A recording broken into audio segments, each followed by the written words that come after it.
या P C बिलमध्ये आपण i5 12 generation processor घेतलेला आहे, जे की मॅक्झिमम टर्बो फ्रिक्वेन्सी आहे 4.40 GHz. इंटेल स्मार्ट कॅचे 18 MB सोबत येतो मित्रांनो. सोबत एक मॅन्युअल आहे. इंटेलचा फॅन आहे तो सोबत. बेस्ट क्वालिटीचा फॅन आहे हा.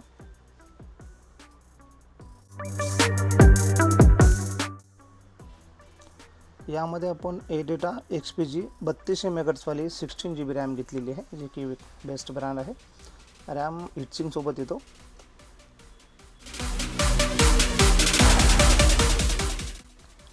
नेक्स्ट प्रोडक्ट आपण पाहणार आहोत SSD मध्ये WD Blue 500 GB SN570 NVMe use केली आहे, जे की रीड स्पीड आहे अप टू 3500 सोबत आहे. यामध्ये मॅन्युअल आहे.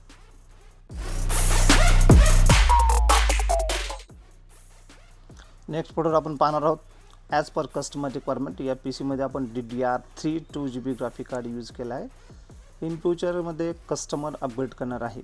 शकता मदरबोर्डमध्ये MSI ब्रँडचा Pro B760ME DDR4 motherboard use केलेला आहे, जो की LGA सॉकेट 1700 सोबत येतो. या मदरबोर्डला 12, 13 आणि 14 जनरेशनचे प्रोसेसर सपोर्ट करतात.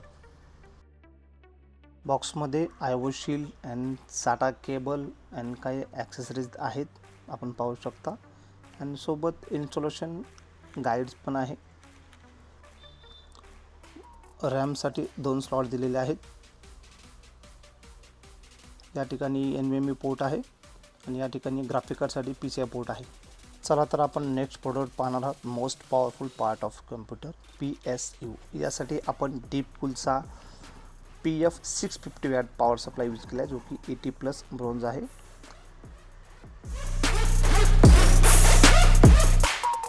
बॉक्समध्ये 16 एम्पेअर पॉवर केबल येते. या सेटअपमध्ये आम्ही अँटीस्पोर्ट ब्रँडचा 211 व्हाईट कॅबिनेट यूज केलेला आहे, जो की 4 RGB फॅन सोबत आणि टेम्पर्ड ग्लास सोबत येतो मित्रांनो. चला तर आपण PC बिल्ड करणार आहोत.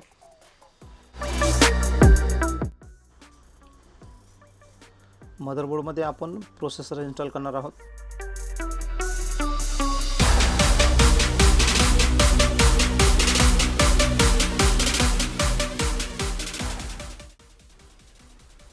त्यानंतर आपण रॅम इन्स्टॉल करणार आहोत.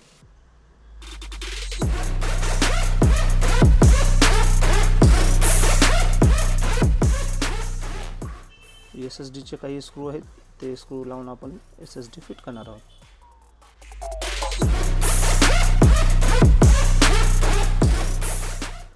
चला तर आपण इंटेलचा CPU फॅन फिट करून घेणार आहोत. CPU फॅनचे चारी साईड लॉक करून घेणे. यानंतर आपण मदरबोर्ड कॅबिनेटमध्ये फिट करून घेणार आहोत.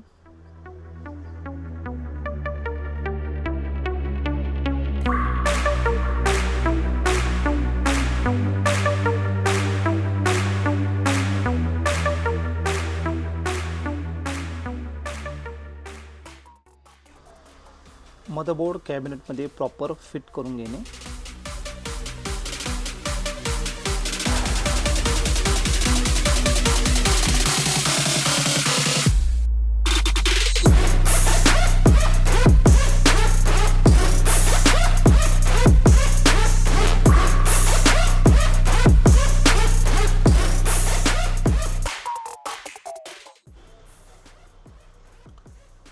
यानंतर आपण ग्राफिक कार्ड फिट करणार आहोत.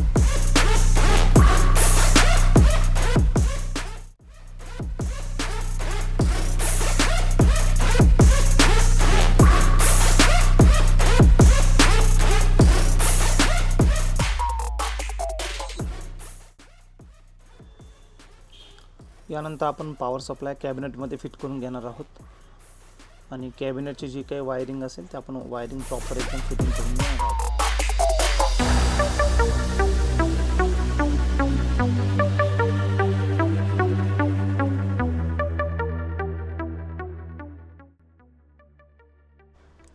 मित्रांनो, आपण पाहू शकता PC रेडी होऊन तयार झालेला आहे. एकदम स्टायलिश लुक आणि व्हाईट कलर, एकदम प्रीमियम क्वालिटीचा PC बिल्ड केलेला आहे.